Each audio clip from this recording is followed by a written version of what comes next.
வானம்லாம் உரும்ப ஆரம்பிக்குது. இன்னைக்கு செம மழை பெய்ய போகுது.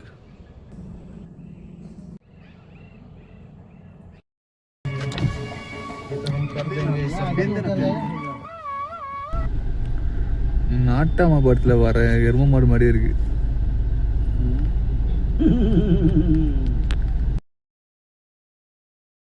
இந்த வார்த்தை மட்டும் மைண்ட்ல வச்சுக்கிட்டேன்னு வச்சுக்கோங்களேன், எல்லா ஸ்ட்ரெஸ்ஸும் போயிடும். The more I relax, the more I receive. கண்டிப்பாக ட்ரை பண்ணி பாருங்க. Day 20 பார்ப்போம்.